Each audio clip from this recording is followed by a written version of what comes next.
Sallallahu ala Muhammad Sallallahu alaihi wasallam. Salawat salam mari kita kirimkan kepada hadirat baginda Nabi Muhammad sallallahu alaihi wasallam. Sebelumnya kita sudah mengkaji, ini judul kitabnya, mungkin sudah ada yang terjemah atau belum ya? Khasaisul Ummah Al-Muhammadiyah, keistimewaan umat Nabi Muhammad sallallahu alaihi wasallam. Makanya salah satu pujian yang sering saya baca adalah Alhamdulillahilladzi ja'alana min ummati Sayyidina Muhammad sallallahu alaihi wasallam. Segala puji kepada Allah untuk milik Allah yang menjadikan kita umat Nabi Muhammad sallallahu alaihi wasallam. Dulu pernah rencana enggak jadi umat Nabi Muhammad? Pernah berkehendak enggak? Enggak tahu, bukan enggak tahu, enggak ingat. Semua ruh setelah dia menyaksikan nur rububiyah Allah pada Nabi Muhammad di alam ruh, mereka ingin menjadi umat Nabi Muhammad sallallahu alaihi wasallam. Makanya selevel Nabi Musa bermohon menjadi umat Nabi Muhammad sallallahu alaihi wasallam. Ya. Dan kita telah menyebutkan khasais ammah. Jadi ada keutamaan umum, nanti ada keutamaan khusus. Ini masih keutamaan umum. Keutamaan umum ada beberapa, ya, kita sudah bacakan kemarin 4 Pak ya, yang mencatat. Yang pertama itu raf'ul isr, diangkatnya beban-beban berat di masa-masa umat-umat terdahulu dan tidak berlaku di umat ini. Saya tidak usah ulang, silakan ikuti, mungkin masih ada rekaman kajian lamanya ya. Yang kedua, di antara semua umat yang mendapat anugerah rahmah yang khusus, rahmah kasih sayang yang khusus, itu umat Nabi Muhammad sallallahu alaihi wasallam. Dan yang ketiga, ja'alahum ummatan wasata. Allah jadikan kita umat wasata. Kita ini bukan umat pertengahan secara time waktu. Wasata itu artinya umat pertengahan secara sikap, akhlak dan ajaran. Maka aneh jika masih ada orang-orang saklek, ngaku umat Nabi Muhammad tapi saklek, apapun mazhabnya, apapun alirannya. Ya. Saya ngira cuma ahli fikih dulu yang saklek sebagian. Ternyata ada juga orang bertorikot, bertasawuf ngakunya saklek juga. Ya. Jadi ketika dulu kita menyampaikan bahwa hakikat itu asal, syariat itu furu, cabang, maka syariat mengikuti asal. Itu banyak yang protes karena nggak ngerti. Ngakunya pembaca kitab tasawuf, tapi ya sudahlah, karena kita tidak mau banyak polemik, karena debat itu bukan salah satu karakter umat Nabi Muhammad, itu karakter Bani Israel.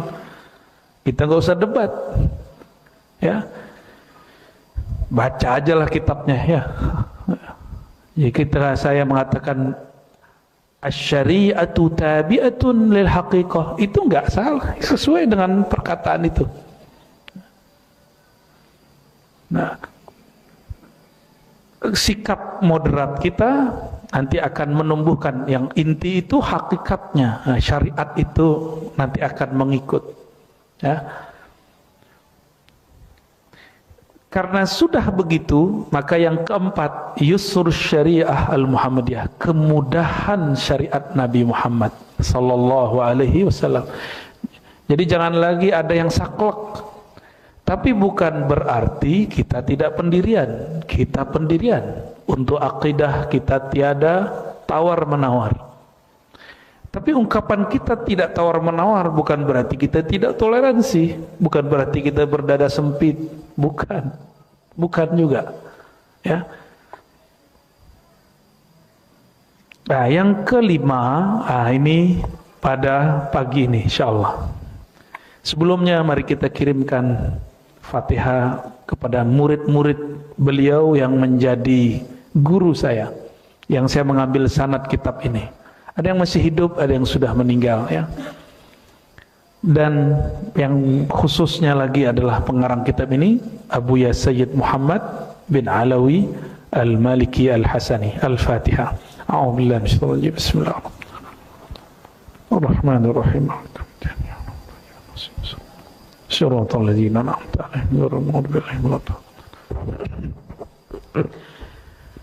Keistimewaan umum yang kelima umat Nabi Muhammad, yaitu umat kita, apa itu? Kamalus syari'atul Muhammadiyah, kesempurnaan syariat Nabi Muhammad sallallahu alaihi wasallam. Bab ini sering disalahfahami oleh orang-orang yang ekstrim dan tekstual untuk mempersempit agama. Padahal ini adalah keluasan beragama. Coba kalau dibacakan sempurna, ayat apa yang paling sering teringat? Surat Al-Maidah ayat berapa? Al-Yauma Akmaltu itu ayat berapa? Ayat 3. Itu ayat panjang, turun 3 kali dan terpisah-pisah. Bagian pertama, pertengahan, terakhir, digabung jadi satu. Al-Yauma Akmaltu lakum dinakum, ya, wa atmamtu alaikum ni'mati wa raditu lakumul Islam madina. Coba perhatikan. Hari ini, kata Allah, ini turun tahun ke-10 Hijriah. Al-Yaum, hari ini berarti tahun ke-10 Hijriah. Akmaltu lakum, aku telah sempurnakan bagi kamu dinakum, dinmu, agamamu yang sempurna. Aku sempurnakan nikmatku, aku ridhoi Islam sebagai agama. Coba hati-hati. Din itu mencakup Islam, iman, ihsan. Ini telah disempurnakan. Apa kata kawan saya pakai hadis ini, pakai ayat ini? Agama udah sempurna, gak usah ditambah-tambahi. Gak nyambung. Ya, dulu gak ada burdah-burdahan. Ngapain sholat-sholawatan? Agama udah sempurna. Agama sempurna, akal ente belum sempurna. Ya, kita gituin ya kalau ada orang ngomong begitu. Ya, nggak ada, ini bid'ah. Agama sudah sempurna. Ayat ini tidak berkaitan dengan bab bid'ah. Ayat ini berkaitan dengan misi Rasulullah telah selesai. Jadi kalau sahabat faham bab ini nangis. Abu Bakar nangis. Sahabat-sahabat yang mengerti nangis. Ibnu Abbas mengerti dan mereka menangis. Kenapa? Misi Rasulullah selesai, berarti beliau akan berpulang ke hadirat Allah Subhanahu wa taala. Kita, orang tua kita, anak kita, sahabat kita meninggal, guru kita meninggal, kita sedih, Pak. Bagaimana jika yang meninggal Rasulullah sallallahu alaihi wasallam? Sahabat sudah ngerti, dan yang paling mengerti Sayyidina Abu Bakar As-Siddiq radhiyallahu taala anhu. Begitu juga putrinya Sayyidah Fatimah. Karena Sayyidah Fatimah Nabi lah yang ngasih tahu. Nabi yang kasih tahu. Saya akan berpulang, habis itu kamu. Ya, kalau antum dikabarin gitu gimana? Nyesel nanya ya. Ya. Jadi yang sempurna agamanya, pemahamannya belum tentu sempurna. Ya. Coba antum lahir udah ngerti agama belum? Belum. Coba tahun-tahun kemarin ngerti agama nggak? Beda mungkin. Sebelum pandemi mas, setelah pandemi beda. Berarti yang belum sempurna apa? Pemahaman kita, agama ini sudah sempurna. Tapi kita lahir kita nggak kenal agama. Maka kita nggak boleh menghukumi orang yang sekarang terlahir dan di keluarganya beragama Kristiani, Hindu, Buddha.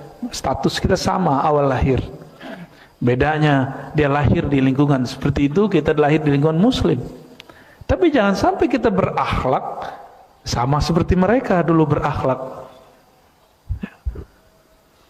Maka saya memandang semua orang itu birrahmah, insyaallah. Inilah makna Bismillahirrahmani, memandang semua makhluk dengan Rahman, Ar-Rahim, dan semua orang mukmin dengan Rahim. Itu dua hal yang berbeda. Kita wajib mencintai semua makhluk, ya. Hatta orang yang mengkafir-kafirkan kita, yang mensyirik-syirikan kita, kita harus memandang dia dengan rahmah. Kita pengertian, oh mungkin nggak nyampe maksud kita apa, yang dia pahami apa. Beliau kan korban juga nih, ya.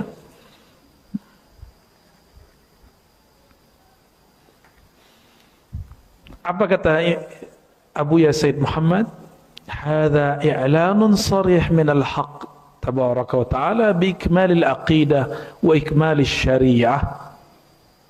Ini pernyataan tegas dari Allah Subhanahu wa taala bahwa akidah dalam agama ini, syariat dalam agama ini telah sempurna. Ya. Baik dulu, sekarang atau nanti, agamanya sempurna. Tapi lagi-lagi pemahamannya belum sempurna, ya.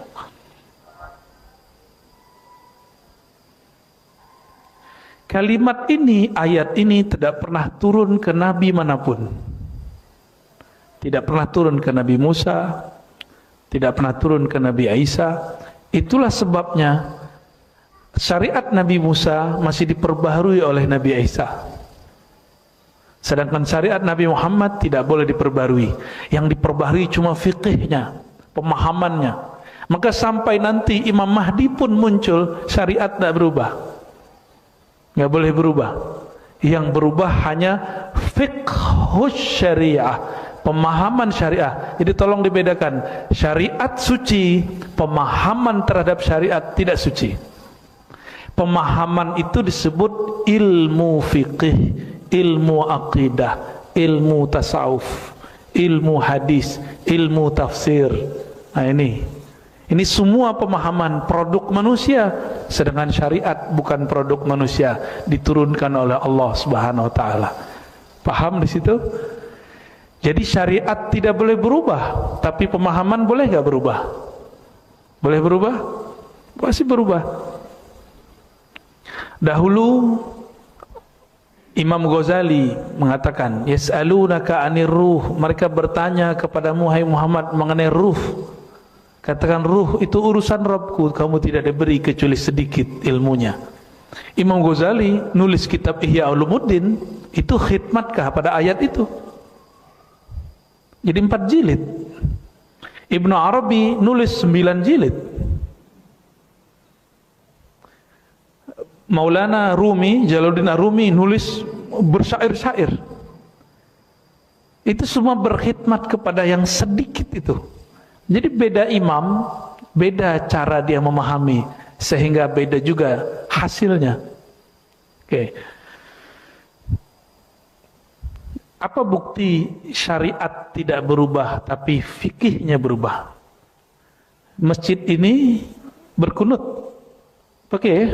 Kalau nggak berkunut saya pecat mazhab Syafi'inya. Buat mazhab baru deh. Nggak ada hak saya mecat orang dari mazhab Syafi'i. Apalagi ngeluarin orang dari ahli sunnah. Itu nggak, kita nggak ada hak. Itu gaya-gaya gereja di abad pertengahan. Kalau orang-orang ahli sunnah bersikap seperti itu, dia telah mengulangi kesalahan gereja di abad pertengahan. Ya, dia sudah menjadi tangan-tangan Tuhan. Padahal Tuhan nggak bertangan seperti yang dia bayangkan, ya. Jadi orang-orang yang kemudian menjadi panitia-panitia sorga, panitia-panitia kebenaran, kita nggak.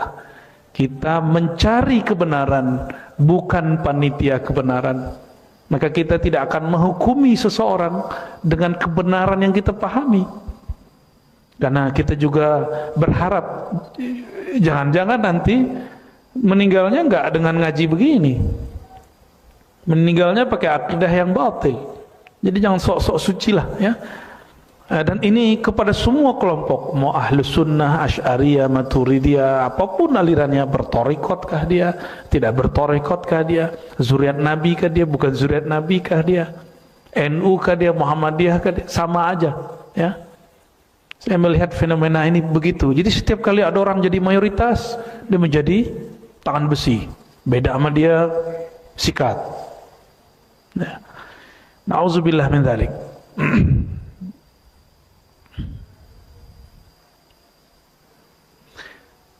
Imam Syafi'i sama-sama baca hadis sholat subuh. Gurunya juga baca hadis sholat subuh, Imam Malik. Murid dia, Imam Ahmad bin Hambal, baca hadis. Hadisnya sama, Imam Malik baca, Imam Syafi'i baca, Imam Ahmad baca. Ini 3 generasi, Malik guru, Imam Syafi'i murid dari Malik, Ahmad bin Hambal Hanbali murid dari Syafi'i. Tapi hasilnya lain. Imam Malik tidak baca basmalah baik dijaharkan ataupun disirkan. Tapi mazhab ini sudah direvisi oleh murid Imam Malik. Sekarang mereka masih baca tapi sir. Kalau dulu enggak. Jadi Imam Malik membid'ahkan baca basmalah dalam sholat. Hadisnya sama loh.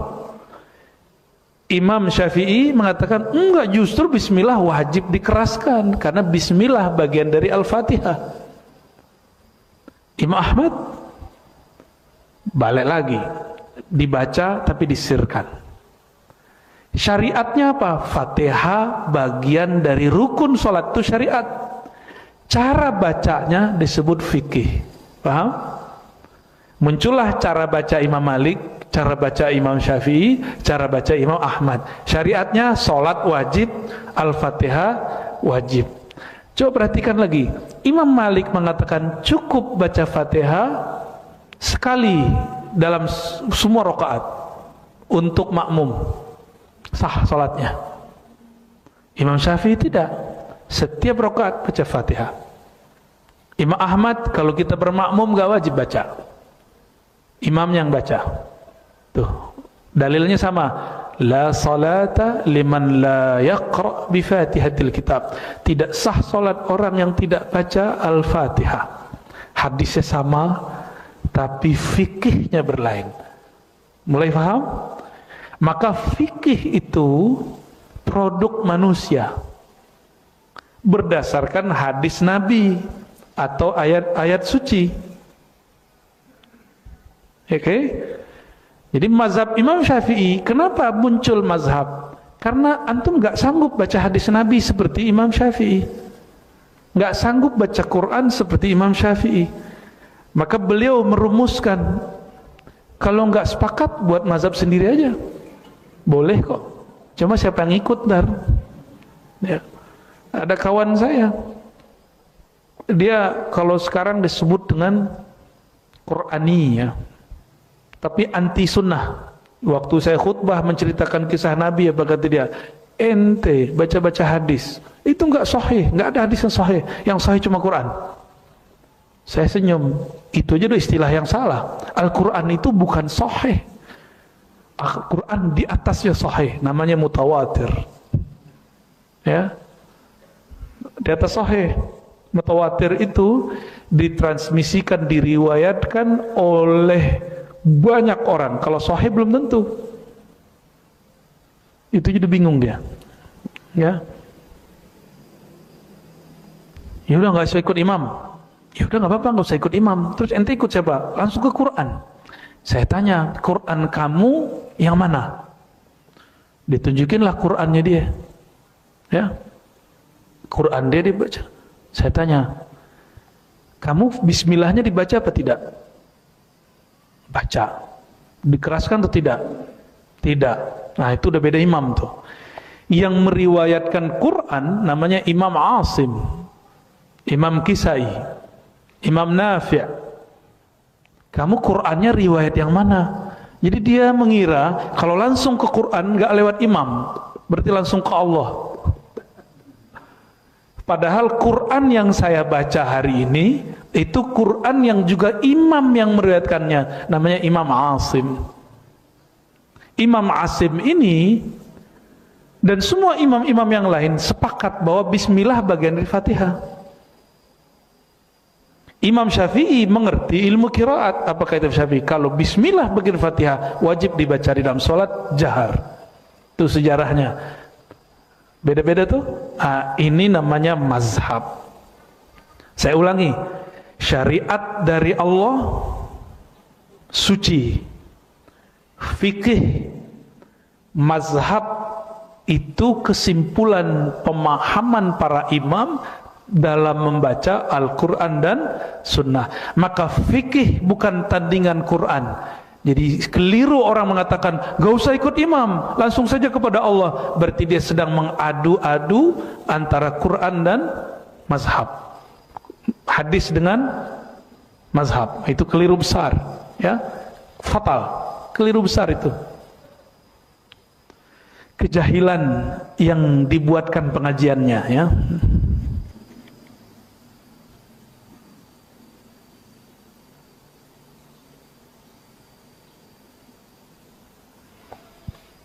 Lalu ayat ini bermakna bahwa syariat Nabi Muhammad sallallahu alaihi wasallam berlaku untuk semua suku bangsa. Jadi agama yang agamanya turun kepada semua suku bangsa cuma ajaran Nabi Muhammad sallallahu alaihi wasallam. Nabi Adam bagaimana? Nabi Adam istrinya cuma Sayyidatuna Hawa yang kita tahu. Enggak tahu ada istri yang lain enggak. Apakah ada istrinya di kalangan jin? Saya nggak tahu ya. Belum ketemu riwayatnya. Kayak ketemu riwayatnya nggak? Nabi Adam punya istri jin gitu. Aneh belum ketemu juga soalnya. Soalnya ada yang ngaji begitu sekarang ya. Kalau dia punya data silakan, nggak ada masalah. Tapi kalau nggak punya data jangan mengada-ada terhadap baginda Nabi Adam alaihissalam.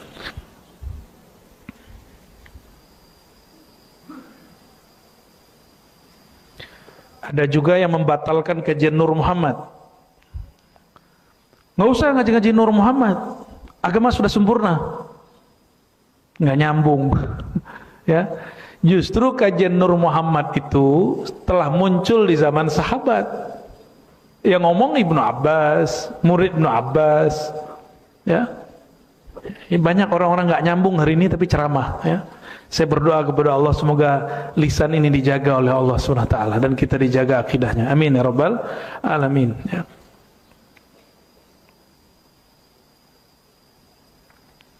Berdasarkan itu semua, tatajaddad fiqhus syariah wala tatajaddadu syariah. Ya. Yatajaddadu fiqhuhu wala tatajaddad syariatuhu. Gitu kira-kira kalau diungkapkan. Berubah, berkembang pemahamannya, tapi ayatnya itu saja. Paham ya di situ? Oleh karena itu, penghukuman terhadap bid'ah itu bagian dari fikih atau syariat. Saya menilai ini bid'ah, itu fikih atau syariat? Fikih. Dulu orang mengatakan ini bid'ah, sekarang bisa jadi nggak bid'ah. Ya, zaman dulu sholat pakai baju batik kayaknya ribet deh ya. Khotib pakai batik banyak yang ngulang sholat pakai, bener ya? Zaman-zaman saya masih kecil tuh. Sekarang malah hari Jumat pakai batik, khotibnya pakai batik. Di zaman ayah Buya Hamka, kalau pakai dasi, pakai jas, itu dianggap mirip dengan Londo, wong Londo, orang Belanda, ya. Maka disebut tasyabbuh bil kafir, kafir, menyerupai orang kafir, kufur. Dulu, lah sekarang kiai, ya, Pak Kiai ini kalau lagi kerennya pakai jas, tapi bawahnya bukan celana, sarung. Dulu dianggap bid'ah, dianggap haram. Sekarang orang biasa aja. Berarti pemahaman terhadap bid'ah akan berubah, berkembang. Tapi dalilnya tidak akan bertambah, tidak akan berkurang. Ya, la yazid wa la yankus. Karena dalil suci, pemahaman dalil yang tidak suci. Dari dulu orang membid'ahkan sesuatu pakai dalilnya apa? Kullu bid'atin dhalalah, kullu dhalalah finnar. Itu aja sampai mulutnya sudah bengkak ya. Man ahdatsa fi amrina hadza ma laysa minhu fawarat. Kenceng banget kalau baca hadis ya. Siapa yang membuat hal-hal yang baru dalam agama ini tertolak. Hadisnya benar, pemahaman ente enggak benar. Nah, kita selalu membedakan yang mana yang suci, mana yang tidak suci. Mengkritik Nabi itu nifaq, kemunafikan, bahkan bisa kufur. Tapi mengkritik pemahaman orang terhadap Nabi itu wajib ada, fardu kifayah. Kalau nggak ada, nggak berkembang syariat ini. Ketika dipahami, orang akan saklek, dikira syariat itu saklek, padahal yang saklek pemikirannya. Baik. Yang keenam, kelebihan umat ini yang keenam, kita kebut aja ya.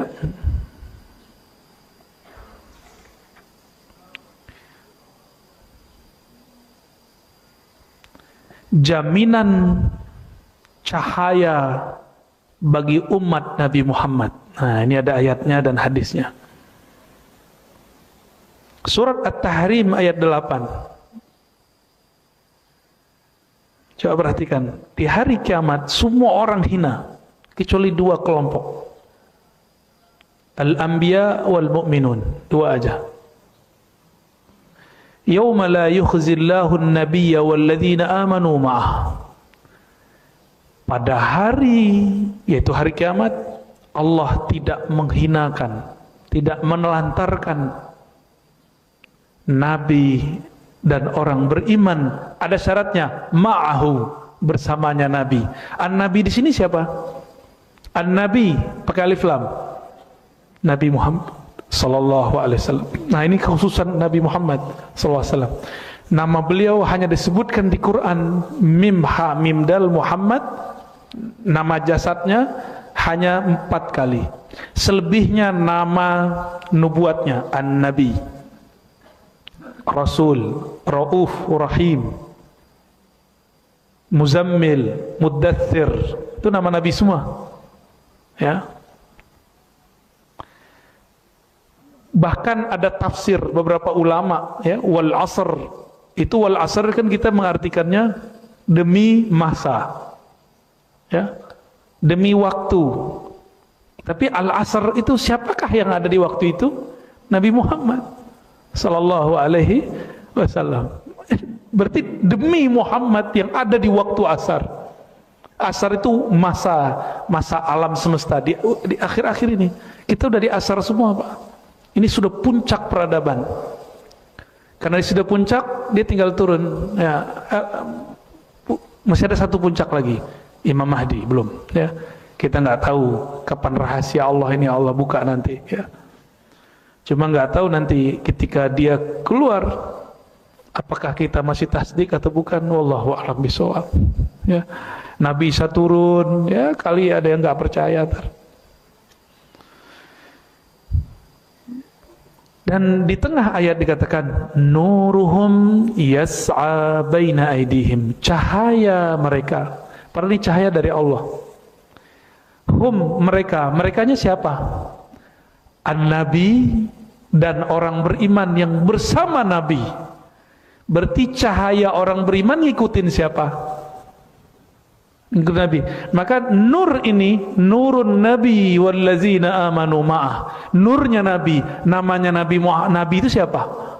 Muhammad. Bernamalah Nur Muhammad sallallahu alaihi. Jadi kerjaan Nur Muhammad ada di Quran.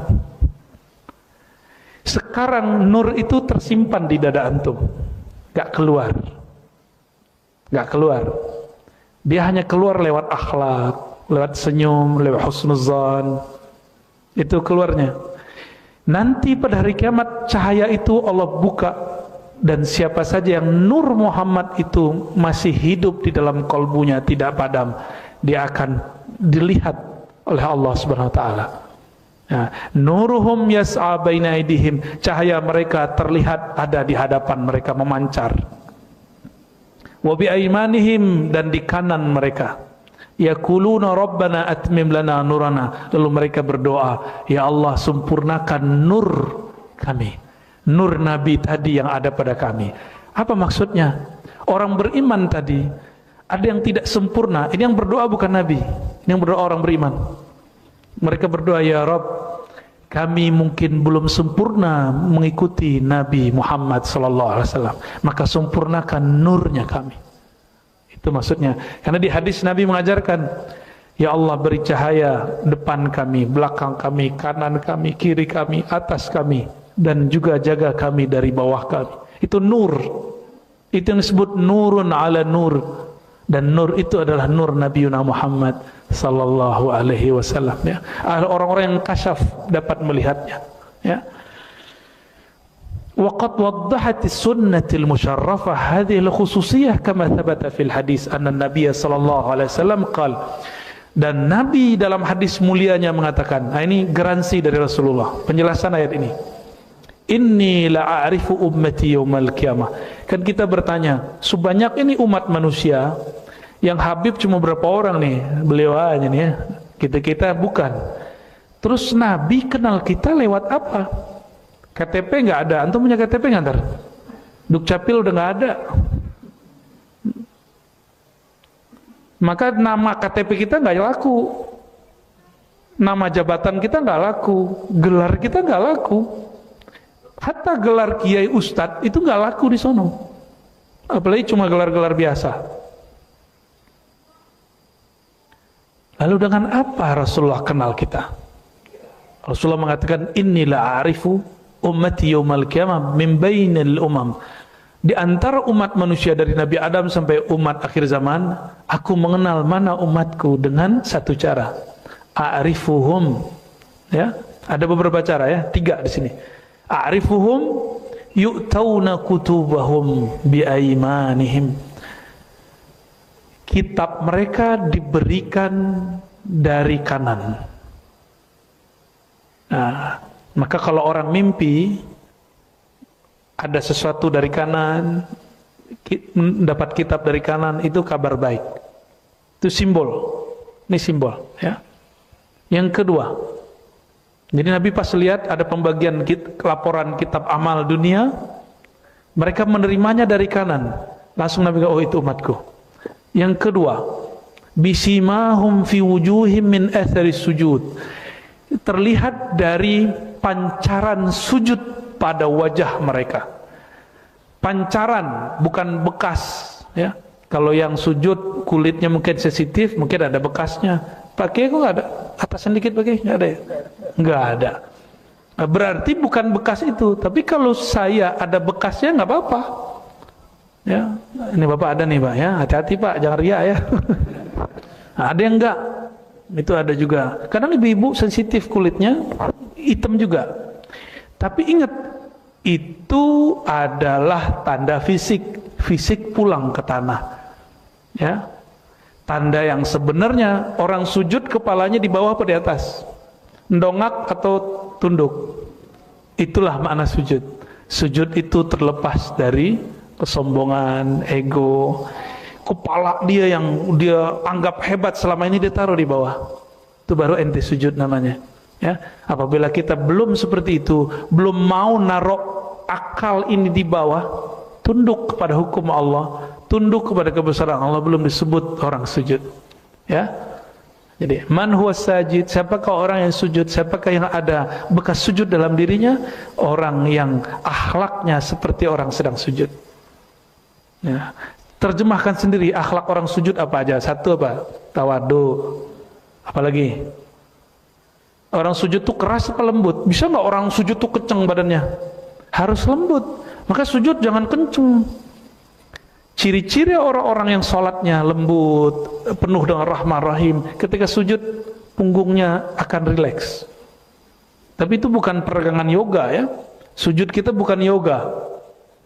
Ya, saya tidak mengharamkan yoga karena saya nggak ngerti yoga itu apa. Ya, nanti saya belajari dulu itu yoga itu apa isinya. Kalau memang ada syiriknya yang dibuang, gerakannya tidak masalah. Ya. Ada meditasinya harus diislamikan. Stretchingnya nggak ada masalah. Yang ketiga, wa'arifuhum binurihim yas'a baina aidihim. Ada bekas di wajahnya. Sekarang aku mengenal mereka dengan cahaya yang ada pada diri mereka. Baina aidihim, memancar ke hadapannya. Ini berarti 3. Dan ini jaminan dari Rasulullah SAW bahwa umatnya bercahaya. Jadi nggak usah khawatir ya. Dan cahaya ini didapat salah satunya lewat wudhu. Jadi antum kalau wudhu, setan stres. Kita ke masjid, setan nangis. Kita jamaah ngaji, setan gila pak. Nih setan lagi gila nih. Antum ngaji itu setan gila. Apalagi ngajinya ngaji tentang Nabi Muhammad, musuhnya iblis. Jadi Nabi Muhammad itulah musuh terbesar iblis. Nabi Adam itu cuma pintu aja. Pintu terbesarnya adalah Nabi Muhammad SAW. Lalu siapa lagi yang membahas tentang Nabi Muhammad SAW? Musuh besarnya, musuh bebuyutannya. Jadi kita cukup punya musuh satu aja, iblis. Yang lain gak usah. Ya, kecuali ada manusia dalamnya iblis, itu lain cerita ya. Iblis sifatnya 2 aja, aba wastakbara. Dari situ turunlah sifat-sifat kegelapan, enggan, ya. Wastakbara, merasa sombong, merasa lebih benar dari orang. Katanya ngaku ahlu sunnah, tapi merasa lebih benar dari temannya. Udah kena, ya, kena juga tuh. Sufi, udah jadi mursyid, merasa lebih tinggi kemursidannya dari yang lain, kena juga. Nggak jaminan orang bertarikat benar, nggak jaminan orang berakidah Asy'ariyah benar. Secara manhaj benar, tapi secara rohani itu urusan pribadi dia dengan Allah Subhanahu wa taala. Jadi kita nggak juga mengkultus-kultuskan tarekat yang kita pelajari, manhaj yang kita ikuti, mazhab yang kita amalkan, enggak juga.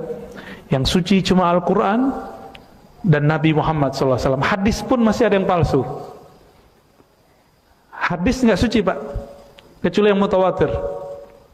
Hadis yang suci hanya yang mutawatir. Selain hadis mutawatir, maka hadisnya masih dimasuki pemahaman-pemahaman dan hafalan-hafalan sahabat. Ya. Yang ketujuh, kelebihan umat Nabi Muhammad sallallahu alaihi wasallam. Ya.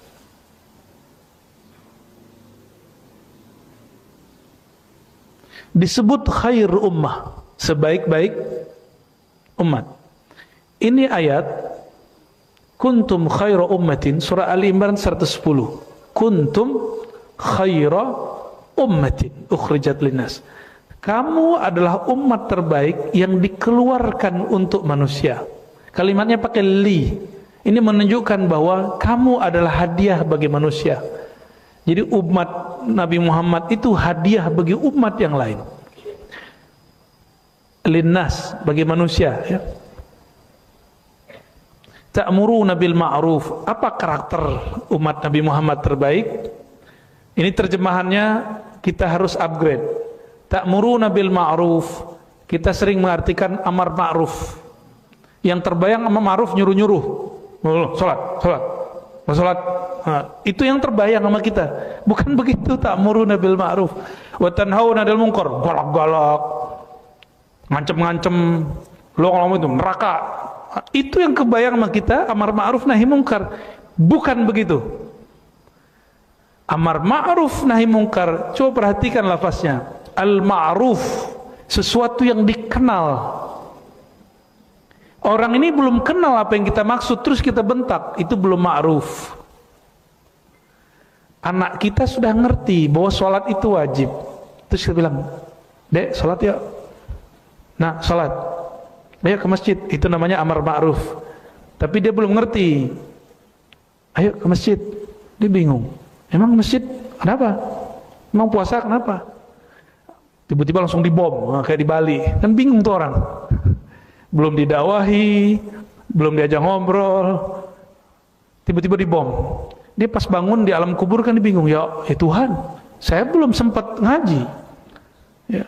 Tiba-tiba ada orang yang katanya kenal engkau ngebom saya.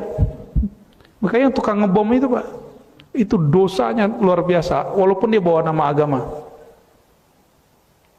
Dan dia akan nanggung siapapun yang dia bunuh. Tanggung nasibnya, sanggup nggak ntar tuh? Jadi hati-hati antum ya, jihad itu beda dengan kejahat. Ya. Jihad bukan jahat. Ya, ini yang kita PR kita ke depan ya, sangat banyak PR kita ke depan. Jadi ta'muruna bil ma'ruf, mengajak orang kepada kebaikan yang saya dan dia sama-sama sudah faham. Itu namanya ma'ruf. Ma'ruf kata objek, ma'ruf maf'ul. Masdarnya urf, urfan. Urf dalam bahasa usul fikih diartikan tradisi yang sudah diketahui. Maka ta'muruna bil ma'ruf, mengajak orang dengan tradisi kebaikan yang dia sudah kenal. Bukan tradisi semua ya, tapi tradisi yang baik. Wa tanhauna 'anil munkar, dan kalian melarang mereka dari yang mungkar. Tanhauna juga berarti menghentikan, bisa juga preventif. Preventif itu sebelum terjadi kita halangi dulu, itu tanhauna. Apa arti munkar? Secara harfiah munkar apa? Dalam bahasa Arab ada namanya nakirah, umum, belum dikenal secara detail, itu munkar. Maka kalau disebut tanhauna 'anil munkar, melarang dari hal-hal yang dia diinkari karena belum dikenal kebaikannya, itu disebut munkar secara harfiah ya. Dan di dalam bahasa agama yang dilarang Allah, amma nahahullahu tabaraka ta'ala. Dan coba perhatikan, lebih dahulu ma'ruf atau munkar? Lebih dulu ma'ruf atau munkar? Ya. Maka metode ulama-ulama masuk ke negeri ini, ulama wali 9, dan itu sejarah semuanya sepakat. Ulama-ulama kita dulu mengislamkan negeri ini tidak perlu perang. Tidak perlu perang. Cuma negeri kita, Pak. Masuk ke Eropa, perang. Tapi masuk ke Indonesia, dan negeri ini, negeri paling besar Islamnya sedunia. Bapak coba lihat peta Indonesia, itu sama dengan Eropa dari ujung ke ujung. Apalagi kalau digabung Malaysia, gabung, ya semua digabung sama Filipina, lebih gede kita.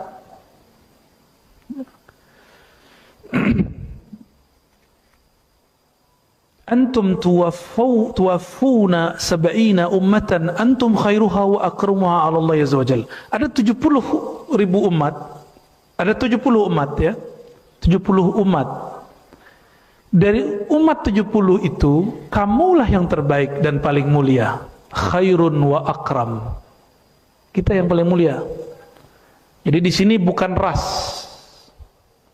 Bukan berarti ras Arab, ras Eropa, ras India, ras Cina, ras pribumi lebih mulia, enggak ya. Tolong hindari kata-kata itu ya. Dan saya tidak suka dengan kata-kata pribumi ya, itu rasis. Cek aja gennya ntar, sebab tahu bukan pribumi ya.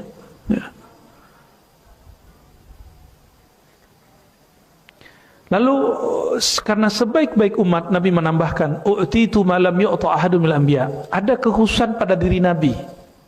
Ini hadisnya, hadis riwayat Imam Ahmad. 1. Nusirtu birru'bi.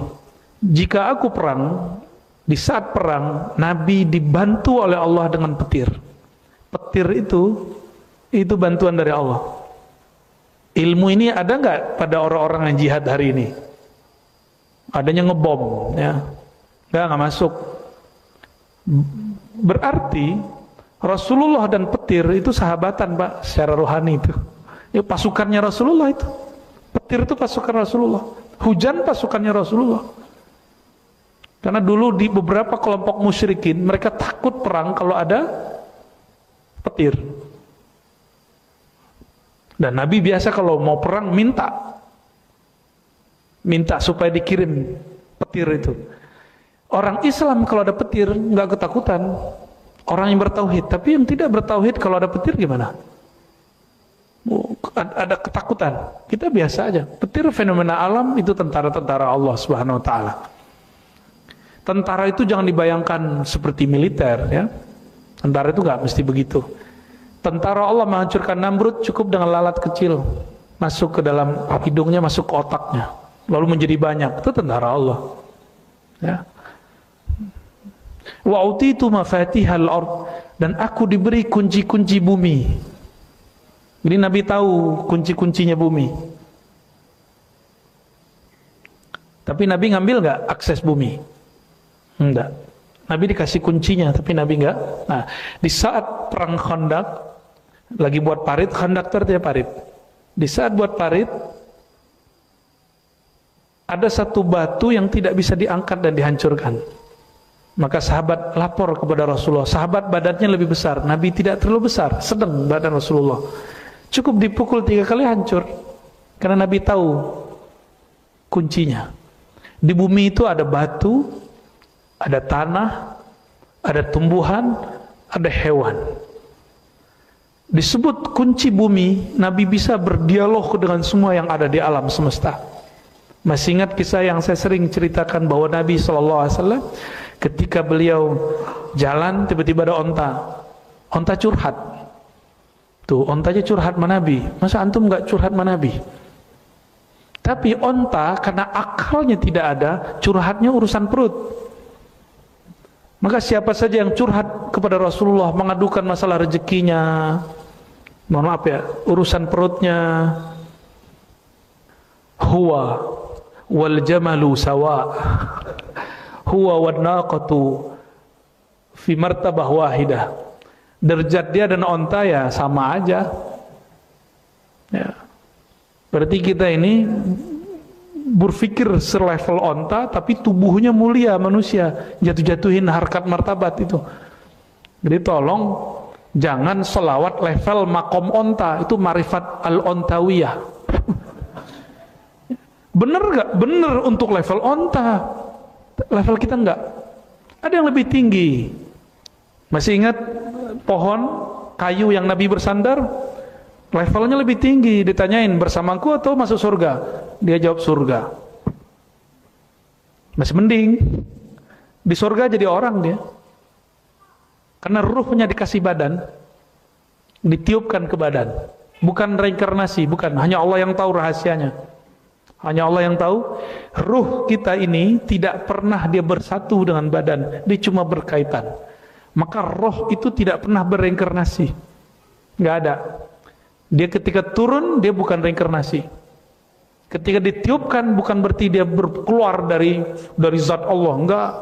Itu orang yang bayangkan begitu, dia telah gagal bertauhid kepada Allah Subhanahu wa ta'ala. Ya, ruh itu rahasia Allah. Kita nggak tahu bagaimana posisinya, tempat dan ukurannya. Apa kata beliau? Wasummitu Ahmada, aku dinamakan oleh Allah Ahmad. Wa ju'ila turabu li tahura, dan aku diberikan hadiah semua debu tanah suci bagiku. Wa ju'ilat ummati khairal umam. Di riwayat lain, ju'iliyat liyal ardu masajida, semua muka bumi boleh jadi tempat salat. Kalau di sini waju'alat ummati khairal umami, umatku jadikan umat terbaik. Jadi kalam ini bukan kalam kita, tapi kalam baginda Nabi Muhammad sallallahu alaihi wasallam.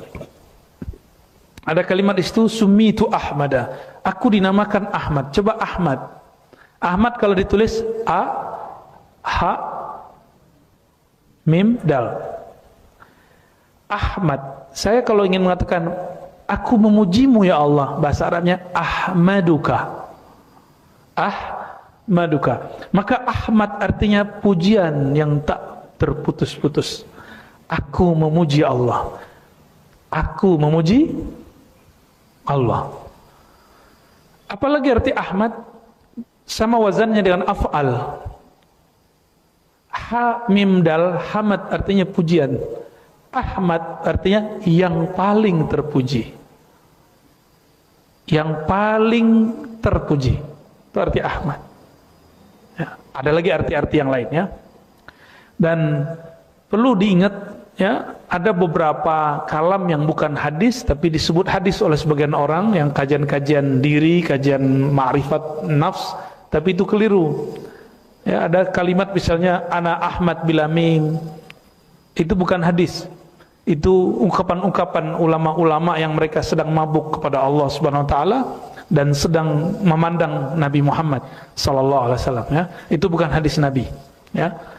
Dan maknanya tidak boleh bertentangan dengan tauhid yang diajarkan Rasulullah sallallahu alaihi wasallam.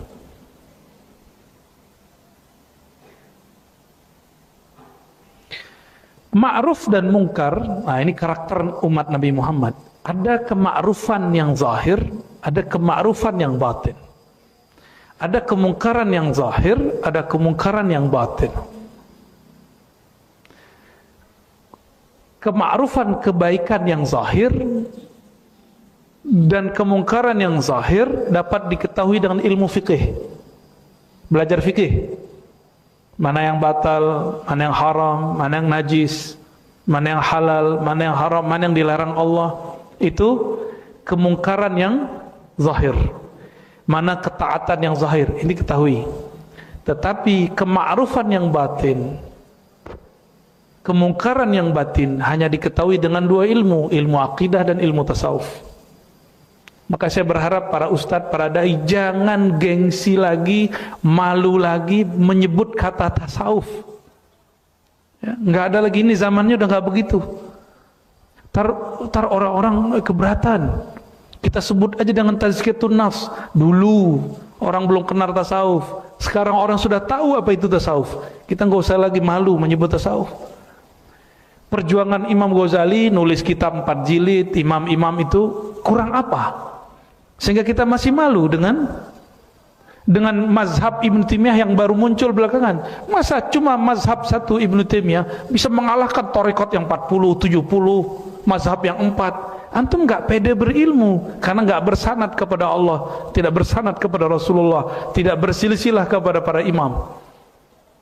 Nah, kenapa saya percaya diri Pak ngajarin mazhab, akidah, bertasawuf? Karena kita punya guru. Itu yang buat kita percaya diri. Ya. Barangkali gitu. Jadi antum kalau punya guru percaya dirinya tinggi. Karena ada orang di luar sana tidak bersanad malah menghantam sanad, tidak bermazhab malah anti mazhab, tidak bertasawuf malah anti tasawuf, tidak Ahlus Sunnah Asy'ariyah malah mengatakan akidah Asy'ariyah sesat. Itu pede loh. Dan dengan bangganya mereka mengatakan orang tua Nabi masuk neraka, ya kan? Pede mereka. Kapan kita akan menjadi percaya diri? Ya, percaya diri ya. Ya. Para ustadz, para syaikh, para dai harus lebih percaya diri. Jangan hanya ingin menyenangkan jamaah dan pengurus masjid. Pengurus masjid nggak mau nih gunain tasawuf, udah cari masjid yang lain. Ya. Nanti pengurusnya ada yang protes, ya udah cari masjid yang lain. Emang masjid cuma satu doang. Ini makna hadis. Wa ju'ilat liyal ardu masajida. Allah jadikan bumi bagiku masjid-masjid. Nggak boleh di masjid, cari masjid lain. Nggak boleh tempat ini, cari tempat lain. Nanti Allah akan buka. Dan toh buktinya sekarang orang udah biasa ngomong tasawuf. Bener nggak? Udah nggak ada aneh. Antum jadi gila nggak ngaji tasawuf, ngaji hikam selama 2 tahun ini? Ya, lewat YouTube kah ya? Alamul YouTubiyah.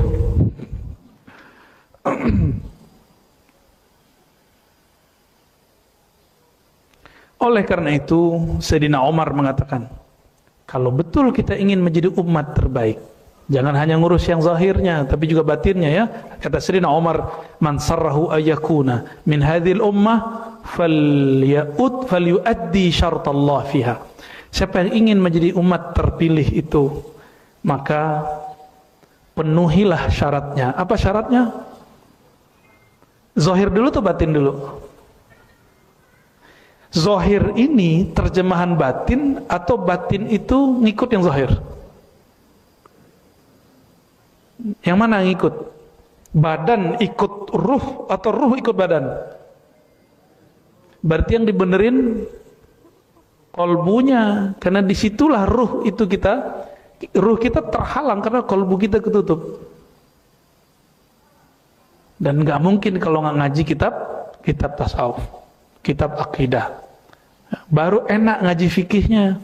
Kalau nggak ngaji fikih jadi beban. Bayar zakat lagi di 2,5%, ya kan? Kepikiran mulu. Dan sudah banyak orang saya ajarin fikih zakat, itu pertanyaannya berusaha menghindari bayar zakat.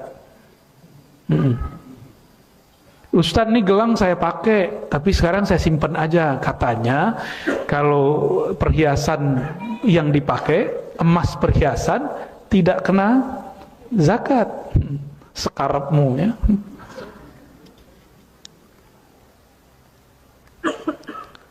Dan di hadis Imam Bukhari disebutkan, la tazalu ta'ifatun min ummati zahirina 'alal haqq la yadurruhum man khalafahum. Senantiasa muncul di umatku sekelompok orang, ini kalimatnya ta'ifah, bukan banyak, ta'ifah. Ta'ifah itu lebih kecil dari firqah. Jadi umat pecahannya firqah. Firqah lebih kecil lagi, namanya ta'ifah. Ta'ifah ini bahasa dari kata tawaf, orang yang jalan berjuang, keliling, memperjuangkan alal haq. Mereka memperjuangkan al-haq. Coba perhatikan lafaznya, alal haq. Mereka bukan merasa hak, mereka berusaha memperjuangkan al-haq. Itu beda. Mereka tidak merasa benar, tapi memperjuangkan kebenaran. Dua hal yang beda, ya. Dan manhaj kita al-haq satu, tapi perjuangan terhadap al-haq boleh berlainan. Ya, al-haq, siapa al-haq? Allah. Al-haq menurunkan kitab yang disebut juga al-haq, Al-Quran. Turun kepada Nabi yang juga al-haq, Nabi Muhammad SAW. Itu hak-hak-hak. Kita tidak ada jaminan haknya. Walaupun saya bersanad, bapak bersanad, bersilsilah, bernasab, nggak ada jaminan. Nggak ada jaminan. Karena tidak ada jaminan, maka perlu ada perjuangan. Disebut ta'ifatun min ummati zahirina 'alal haq. Sekelompok umatku yang ta'ifah, yang dia bergerak. Jadi digunakan kata ta'if karena menunjukkan walaupun umat Muhammad SAW banyak, tapi yang bergerak cuma 1-2 orang.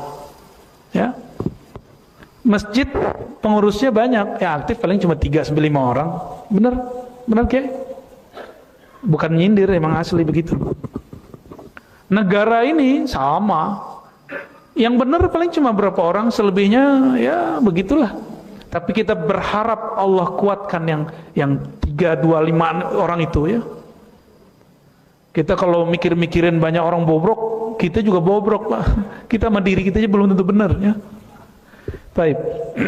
La yadurruhum man khalafahum. Jadi pertama karakternya dia berjuang, memperjuangkan kebenaran tapi tidak merasa paling benar. Karena kebenaran satu, perjuangannya boleh banyak. Dan yang kedua, la yadurruhum man khalafahum. Mereka tidak terganggu oleh orang yang berbeda dengannya. Ya, ini yang disebut percaya diri. Ini yang disebut apa? Percaya diri. Artinya mereka dikucilkan, dibenci, itu nggak ngefek. Jangan sampai karakter ini ada pada diri kita, tapi di dalamnya manhajnya nggak benar. Jadi ada orang pejuang, tapi yang diperjuangkan bukan hak, yang diperjuangkan kelompoknya, egonya. Ya. Thariqat itu cuma jalan, mazhab itu cuma jalan, manhaj cuma jalan. Bukan ini yang kita perjuangkan, yang diperjuangkan al-haqnya. Jadi saya tidak berjuang untuk Imam Asy'ari, untuk Imam Bukhari, untuk Imam Syafi'i, enggak. Saya berjuang untuk al-haq. Paham maksudnya? Maka kita tidak mengkultuskan Imam Asy'ari, tidak mengkultuskan Syekh Abdul Qadir Jilani, walaupun kita ngambil thariqahnya. Jadi jika ada orang mengkritik thariqat kita, mazhab kita, nggak ada apa-apa. Nggak marah, kita nggak marah. Tapi jika dia kritik al-haq, baru kita marah.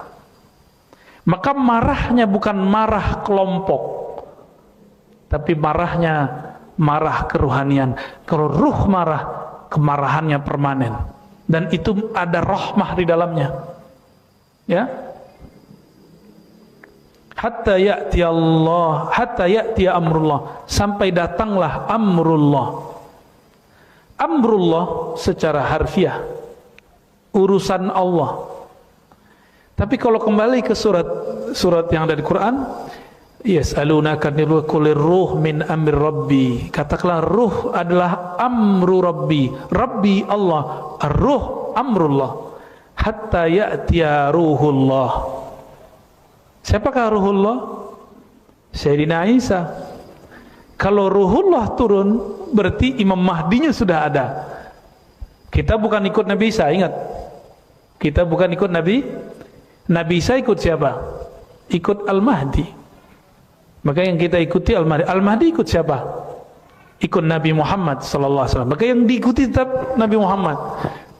Ini pemaknaan lain. Biasanya orang mengartikan hatta ya'tiya amrullah, sampai datang kemenangan. Kemenangan itu abstrak. Apa tanda kebenaran? Jika yang Allah janjikan dua, Sayyidina Isa, Al-Mahdi, keluar baru itu yang disebut amrullah. Ya, penerjemahan ini kita boleh berbeda, tapi ini yang saya dapat. Ya, barangkali mungkin nggak ada yang menerjemahkan begitu, Kiai. Ya, aliran sesatkah, Kiai? Fahuwa bayanu ibqa'i hadhihi syari'ah. Ini salah cetak ya. Syairah ya. Syari'ah fil ummatil Muhammadiyah walau ala suratin dayiqah ya. Wa hadha bi khilafi ahli kitab fa inna amalu hadhihi syairah. Wa tanasaw mujamalatan wa riya'an aw nifaqan wa istiblan alladhi huwa adna billadhi huwa khair ya. Kita jangan seperti ahli kitab yang dulu songong-songong ya, ketika datang ilmu baru dia tolak.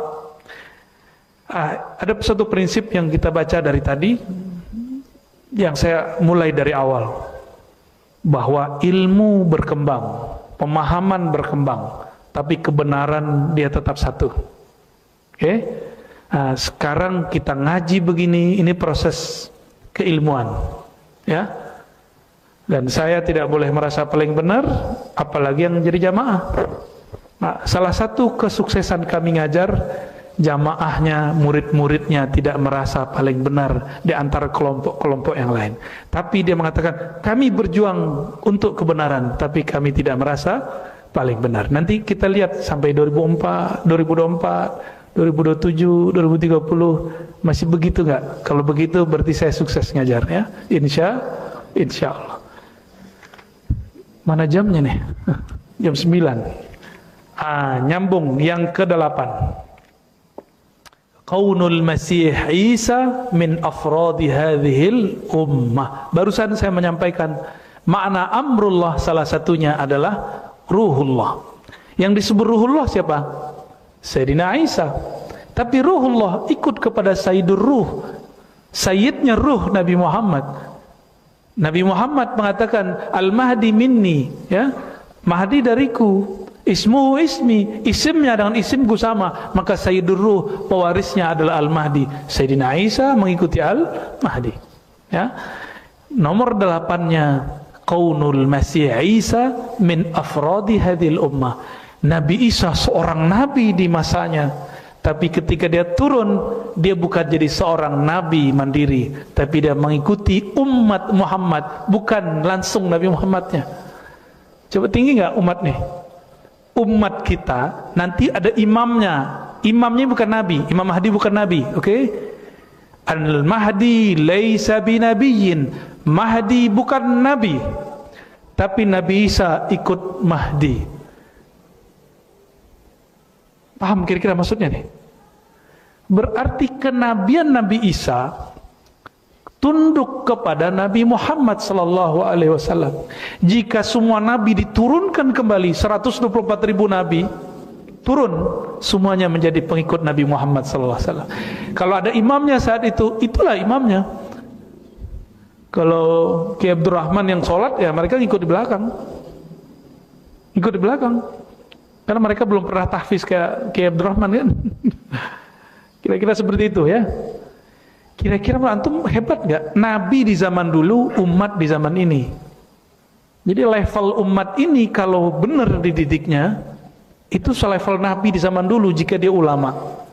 Itulah maksud dahulu Abah Guru Sekumpul, sehingga dituduh sesat oleh orang tidak mengerti.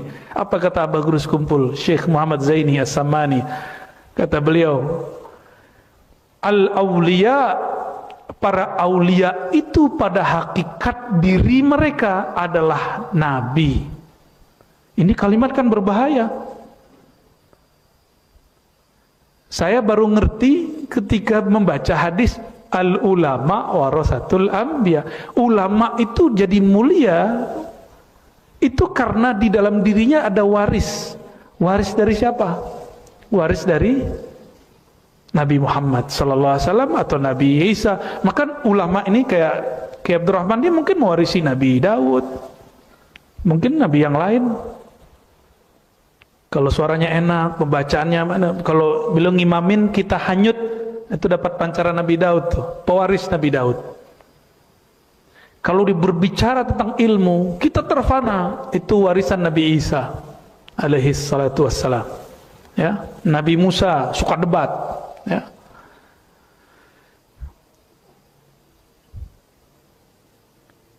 Maka yang disebut oleh Abah Guru Sekumpul itu nabi, wali. Meninggal nabi, sirnya nabi ini diwarisi kepada para wali.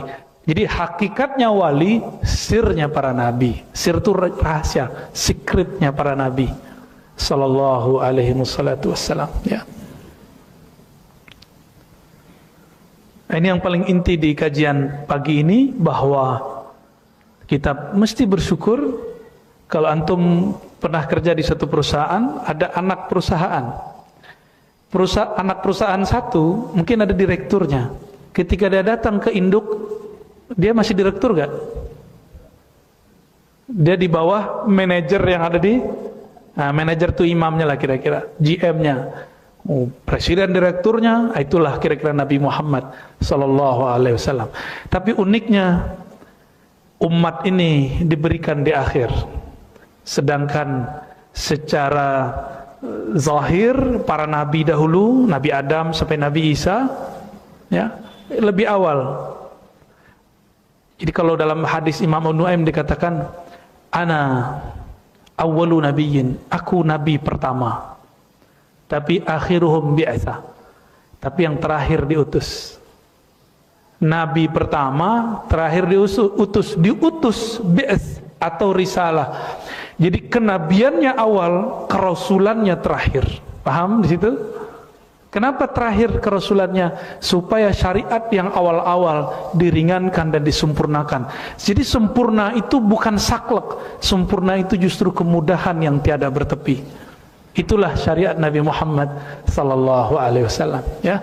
Semoga Allah memberkahi pewakaf masjid ini, pengurus masjid ini, orang-orang yang mengajar masjid ini, orang yang datang ke masjid ini, siapapun yang ikuti pengajian ini, baik datang langsung ataupun tidak datang, ya, jauh ataupun dekat. Wabil khusus kepada guru dari guru kita, Abuya Said Muhammad Alawi Al-Maliki. Saya dipanggil Abuya bukan gelar dari saya, Pak, ya, itu gelar dari guru saya, ya. Kalau saya nggak berani pakai gelar Abuya, karena Abuya itu gelar ulama besar. Cuma karena guru ngasih kita terima. Tapi saya nggak berani menyebut diri saya Abuya, ya. Kalau Buya biasa di kampung, tapi kalau ada tambahan Abuya, itu gelar yang pantas untuk Sayyid Muhammad Alawi Al-Maliki, gelar untuk beliau, ya. Nasallallahu alaihi wasallam. Ada diskusi, tanya jawab, fadhal. Terima kasih kepada Buya. Terus kemudian Bapak sekalian, mungkin ada dua pertanyaan yang boleh disampaikan kepada guru kita. Satu dari bapak-bapak, satu dari ibu-ibu. Ibu-ibu satu, dan angkat kanan. Bapak-bapak ada satu? Enggak ada? Baik, baik, dua ya. Untuk ke bapak-bapak dulu. Tolong panitia dibantu untuk menyampaikan mic-nya.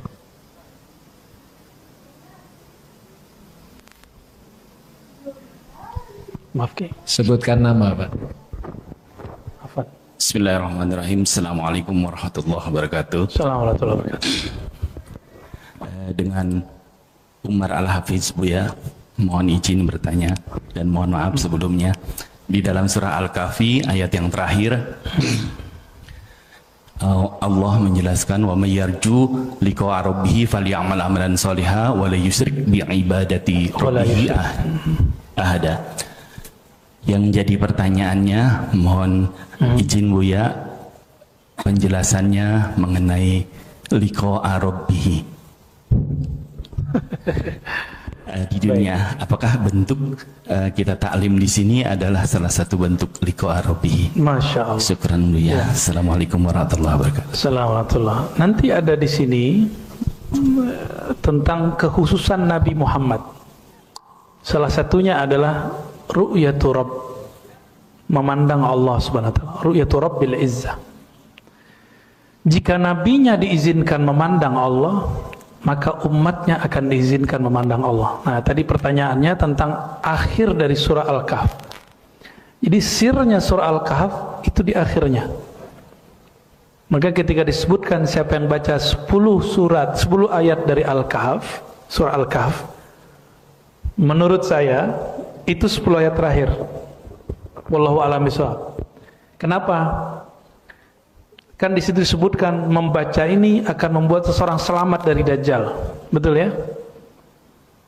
Dajjal itu misinya satu, mengalihkan manusia dari tauhid kepada syirik tanpa disadari. Dari tauhid ke syirik. Ujung ayat ini, siapakah yang menginginkan liqa'a rabbih, bertemu dengan Allah,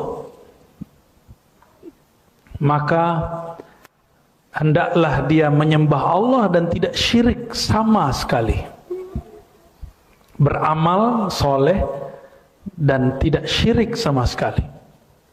Nah, ini ayatnya. Inilah yang kita sebut sirru suratil kahf, rahasia yang Allah titipkan di dalam surah Al-Kahf. Dan inilah yang membuat Al-Mahdiyin selamat, tentara Imam Mahdi nanti selamat. Itu ayatnya. Bagaimana dengan riwayat yang menyebutkan 10 ayat pertama? Kalau guru kita Al-Habib Omar, ya, walaupun saya hanya beberapa kali liqa dengan beliau, tapi kita sering ngaji dan mahabbah kirim Fatihah ke beliau. Semoga beliau mengakui kita sebagai muridnya ya. InsyaAllah nanti kita juga datang ke tempat beliau.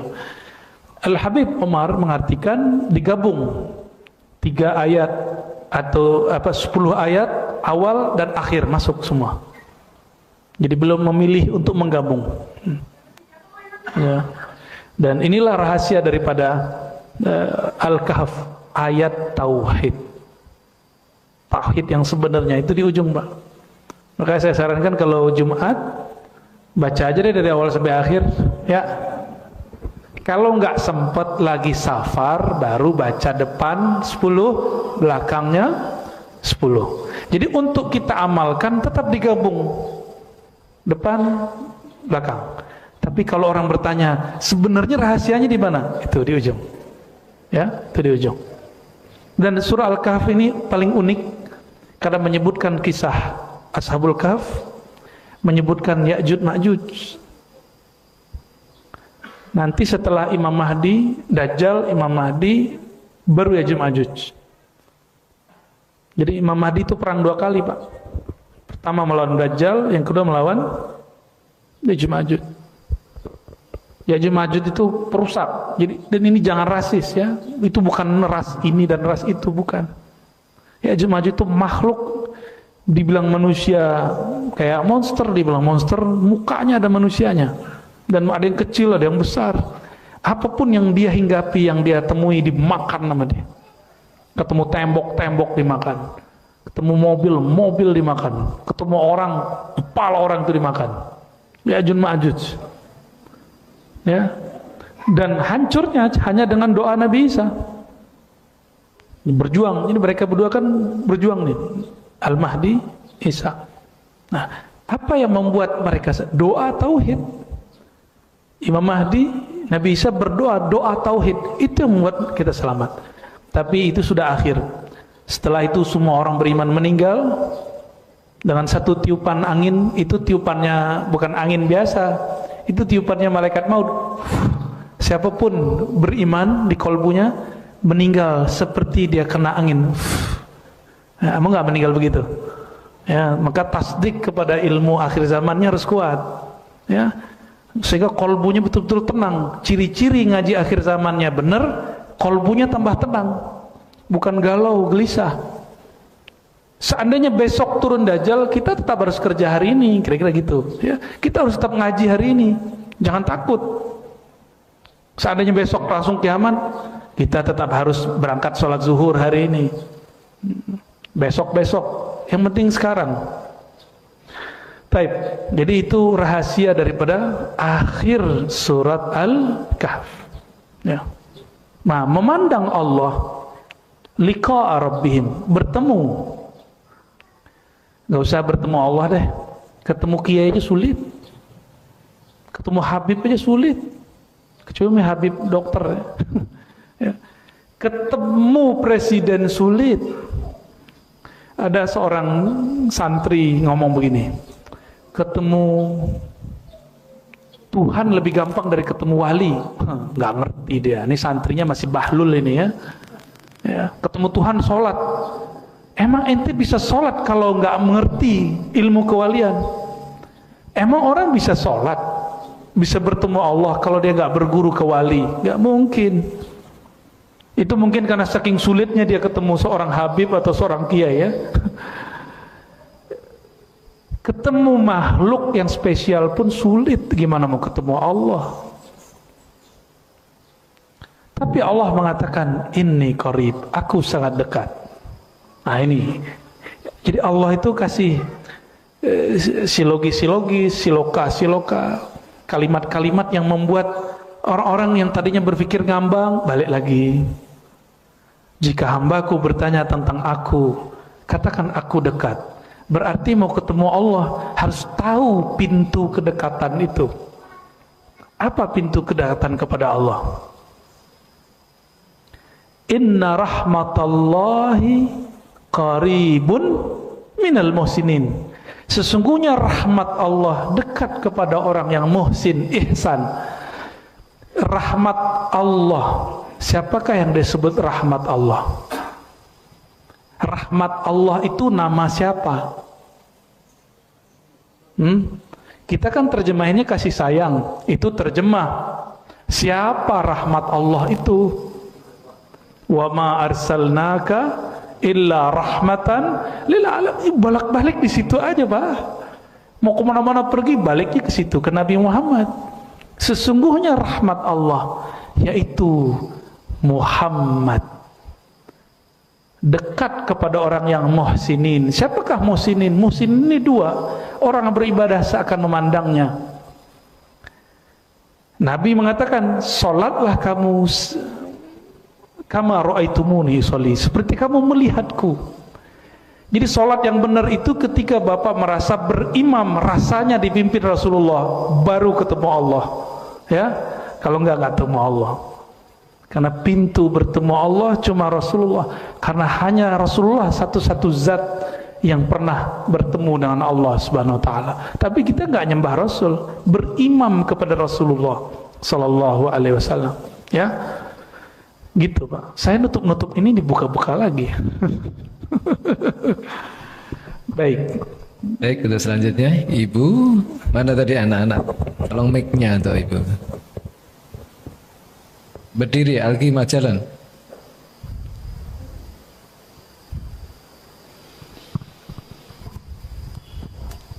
Baik, terima kasih atas kesempatan yang diberikan. Assalamualaikum warahmatullahi wabarakatuh. Mohon maaf Bu ya, mau nanya dua. Pertama, di statement terakhir Bu ya, bahwa kemudahan yang tiada bertepi itu maksudnya apakah dalam urusan akidah atau urusan ibadah? Yang kedua, di dalam Al-Quran kan dikatakan sesungguhnya syaitan itu adalah musuh yang nyata bagi kita. Ibu sering memikirkan gitu, kita seolah-olah berada dalam satu kondisi kita punya musuh yang sudah jelas, tetapi kita seolah-olah tidak merasa kita punya musuh yang jelas. Nah, mohon Buya bisa memberikan penjelasan lebih supaya ada hal yang jauh lebih bertambah dari pemahaman yang mungkin hanya sedikit. Terima kasih. Assalamualaikum warahmatullahi wabarakatuh. Assalamualaikum. Di nomor 4, kelebihan umat Nabi Muhammad, syariatnya mudah. Kenapa saya menyebut kesempurnaan syariat Nabi Muhammad ini adalah kemudahan yang tak bertepi. Ini rahasia pengalaman saya, bukan rahasia, ini pengalaman saya. Semakin saya belajar Al-Quran, Sunnah, membaca kitab-kitab yang ada dan juga mengamalkannya, dan berguru kepada guru yang berlainan faham, semakin saya faham, ternyata yang dulu saya anggap saklek itu nggak saklek. Yang dulu saya anggap rumit, nggak ada yang rumit. Jadi semakin orang itu mendekat kepada pewaris-pewaris rahmat Allah bertepi nggak? Syariat itu buah dari rahmat Allah. Mungkinkah dia bertepi? Dia nggak mungkin bertepi. Karena syariat itu isinya rahmat, bukan beban. Ingat, syariat isinya rahmat, bukan beban. Tapi ahli fikih membahasakan syariat itu beban. Kita ganti, mungkin terjemahannya yang salah. Kita ganti dengan tugas, taklif. Secara harfiah taklif artinya apa pakai? Beban kan? Itu harus diganti pakai pas ngajar. Kita ganti tugas. Karena kalau diartikan syariat itu beban, waduh gawat. Sejak kapan Allah membebani kita? Emang Allah butuh kita? Kapan Allah memerlukan kita? Kita yang perlu Allah atau Allah perlu kita? Nah, orang yang paham, kata Ibnu Athaillah, ada orang di hadis Nabi masuk surga dipaksa. Ibnu Athaillah yang jawab, umat manusia pada dasarnya malas sholat, bener ya? Subuh kayak berat, tahajud berat. Tapi ketika diwajibkan sholat 5 waktu, mereka terpaksa. Dan kunci sorga yang paling asas itu 5 waktu itu. Dipaksa bayar zakat. Itu namanya pemaksaan masuk sorga. Antum nggak mau. Jadi itu bukan beban, itu hadiah dari Allah Subhanahu Wa Taala. Ya. Ada kita kayak dipaksa sama orang, ayo kamu ikut, yang penting kamu ikut.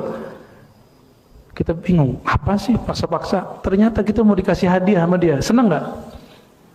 Paksaan yang dicintai, paksaan yang disukai, itulah syariat. Jadi jangan berpikir agama adalah beban, bukan. Agama adalah hadiah rahmat Allah Subhanahu Wa Taala. Jadi kalau mau ketemu orang ahli agama, jangan bayangin beban. Wah, ini materi apa lagi nih? Berat lagi nih kepala gue nih. Enggak begitu. Semakin saya belajar, pikiran saya merasakan kok agama itu tambah mudah. Dan nggak ada bagian di agama ini yang sulit. Dulu mikirin sholat witir, ribet amat sih sholat witir. Sekarang malah jadi kecanduan, nikmat sekali. Zikir pagi sore, dulu kayaknya, waduh, subhanallah 100, alhamdulillah 100. Kayaknya beban, tapi lama-lama kita yang memerlukan kalimat ini, bukan beban. Ya. Sholat jamaah beban ya. Antum jamaah itu pasti diterima sholatnya. Nih jaminan.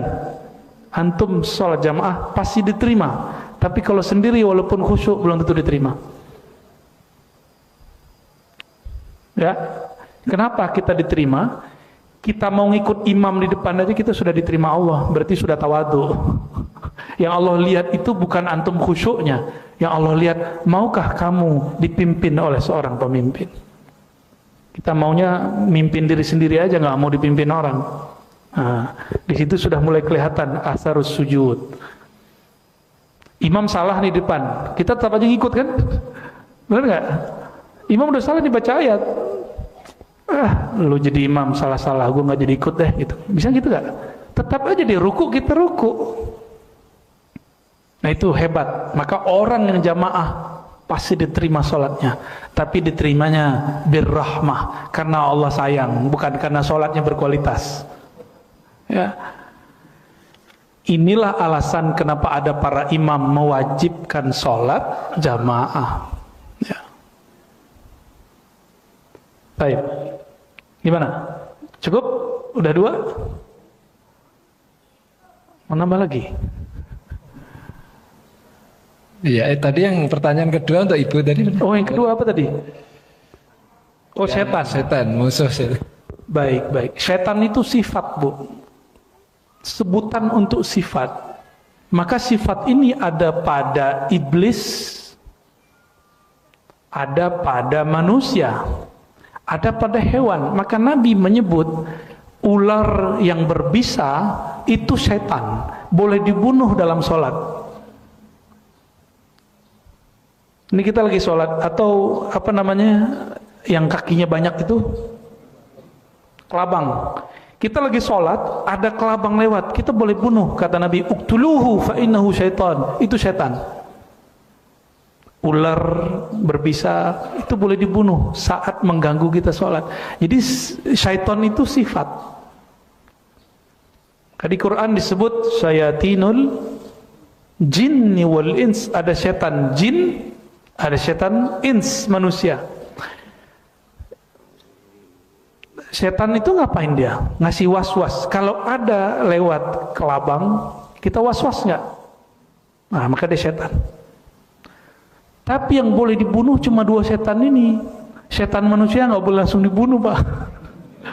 Ya, dulu saya masih ingat kita dapat hadis lagi mondok, dapat hadis bahwa di masa sahabat Nabi, ada seorang sahabat sholat diganggu oleh anak raja. Dia gampar itu anak, pok.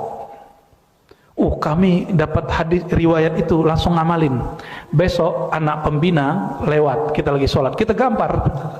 Berperkara sama pembina.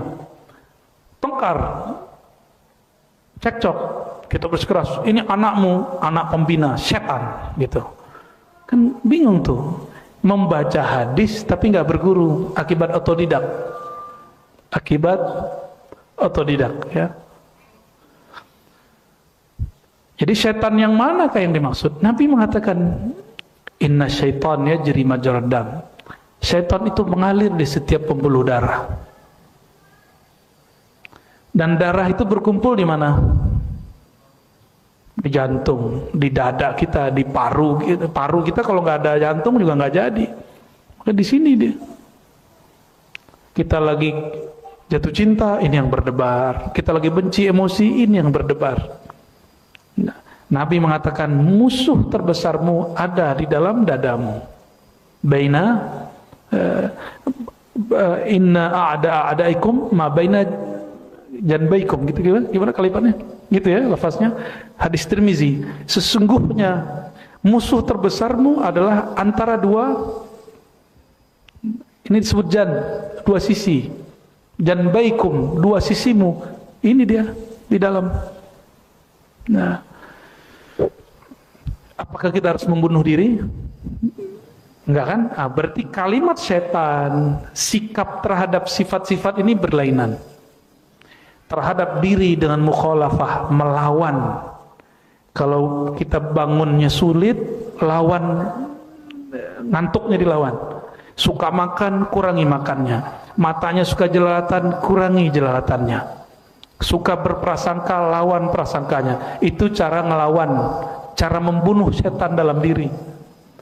Ini coba latihan hari ini, tidak berprasangka kepada orang. Siap? Ya. Ada pengemis gak prasangka, ada ustadz ngomong gak prasangka, hatta ustadznya bukan ustadz kita. Insya Allah ya. Coba gak prasangka hari ini aja, antum merasakan nanti malam tidurnya enak dan bisa tahajud insya Allah. Kenapa kita sulit tahajud? Karena siangnya penuh prasangka. Saya kalau emosi kepada orang siang, malam sulit bangun walaupun tetap bangun. Apalagi kalau sudah mulai mengatakan, dia itu sulit bangunnya, walaupun tetap bisa bangun. Ternyata Imam Junaid, Imam Abu Yazid punya murid sama. Mereka mengeluhkan, wahai Tuan Guru ya Sayyidi, wahai Tuan Guruku, kenapa solat malamku sulit? Jawaban beliau sederhana, karena siangnya engkau bermaksiat. Maksiat paling berbahaya bukan mata jelalatan, bukan ngomong, tapi maksiat paling bahaya adalah prasangka di dalam hati. Dan prasangka yang paling gawat berprasangka kepada Allah Subhanahu wa taala. Oke? Nah, jadi musuh di situ sifat. Jangan-jangan kita jadi setannya. Ya. Kita berlindung kepada Allah dari keburukan diri sendiri, keburukan yang ada di keluarga, teman, persahabatan, dan semuanya. Jangan sampai was-was itu masuk. Oke? Berbaik sangka kepada semua orang. Apalagi guru kita, teman kita, keluarga. Barangkali cukup, saya lupa udah 9:30. Nanti pertanyaannya ditabung ya, Mas ya. Insya Allah bulan depan ada anak saya 100 hari, mungkin kita cari hari lain, ya. Ya, insya Allah ini salah satu basis kita nanti untuk ya. Jadi saya kalau ngaji pengajian ini nggak banyak-banyak. Pengajian masjid saya cuma beberapa. Mungkin di Cinere ini dan Puri kali ya, wallahu alam bishawab. Udah cuma beberapa, oke ya. Kita tutup dengan doa. Allah hazini wa likulli salihah. Kita kirimkan Al-Fatihah untuk Nabi Muhammad SAW dan untuk diri kita sendiri, orang tua dan semua guru-guru masyaikh dan siapapun yang hadir ataupun yang mendengarkan kajian ini. Lana wa lahumul Fatihah. A'udzubillahi minasy Bismillah. Ar-Rahmanir-Rahim. Ya Masih.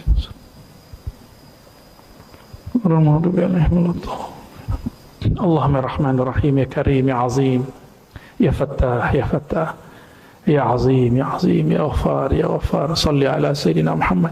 Ya Allah, sampaikan salam kami, cinta kami, rindu kami kepada ruhaniah Nabi Muhammad sallallahu alaihi wasallam. Ya Allah, sampaikan cinta dari tubuh kami kepada tubuh mulia Nabi Muhammad, dari akal kami kepada akal mulia Nabi Muhammad, dari kolbu kami yang kotor kepada kolbu Nabi Muhammad yang bening bercahaya. Allahumma ya Allah, ya Ghaffar ya Sattar, yang maha mengetahui semua aib kami. Rahmat Engkau lebih luas dari segala-galanya. Maka dengan kasih sayang-Mu, dengan berkah Nabi-Mu, Nabiur Rahmah, ampunilah, leburlah semua kesalahan kami, tutuplah semua aib kami. Hentikanlah ya Allah semua prasangka dalam diri kami, berikan kami yakin yang kuat. Allahumma ya Allah, auzi'lana ya Rabbana asyukur. Ya Allah, hadiahkan kami satu sifat yang mulia, sifat syukur, terutama syukur menjadi manusia, syukur menjadi umat Nabi Muhammad yang penuh mulia. Allahumma ya Rahman ya Rahim ya Karim ya Azim. Ya Allah, di kalbu kami penuh kebencian, penuh emosi, penuh prasangka. Maka dengan kasih sayang-Mu, kasih sayang Nabi-Mu, penuhi jiwa kami, kalbu kami dengan kasih sayang.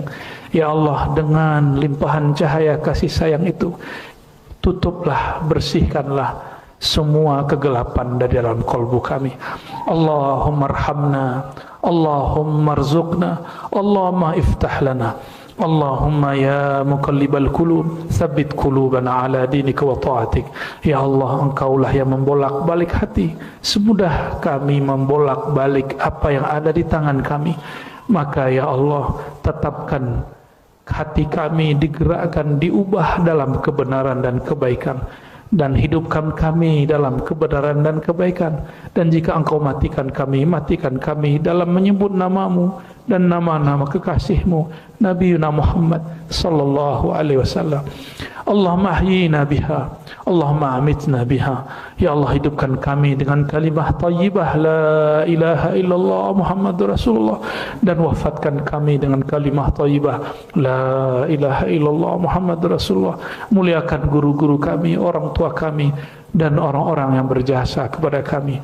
Wa sallallahu ala nabiyina Muhammad. Rabbana atina fid dunya hasanah wa fil akhirati hasanah wa qina adzabannar. Walhamdulillahi rabbil alamin. Wa sallallahu ala sayyidina Muhammad. Assalamualaikum warahmatullahi wabarakatuh.